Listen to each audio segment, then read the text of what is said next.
Sir, naliligaw ho ata kayo. Papahangin lang. Sir, baka gusto mong sumat muna. Yun. Para makalimutan mo kung sino man yung iniisip mo.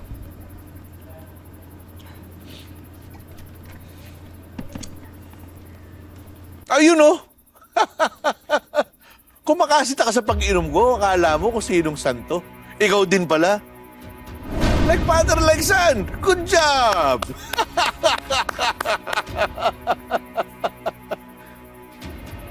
O teka, saan ka pupunta? Ito ka lang. Huwag mo akong tatalikuran, huwag kang bastos. Una, pinayagan ba kita sa outing na to? Ano sabi ko sa'yo? Pumunta ka ng Maynila, sundin ng nanay mo. Ano ginawa mo? Nandito ka. Inutil ka talaga. Ako ang inutil? Sino ba dito ang walang silbi sa buhay, ha? Sino dito ang walang silbing ama o asawa, ha? Sino dito ang tinakasan ng sarili niyang anak at ng asawa, ha? Di ba kayo?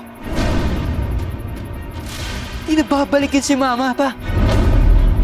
Pati na si kuya kung hindi kayo magtitino. Ako na lang yung natitirin yung pamilya ba? Ako na lang. At kahit ako, sukong-suko na rin!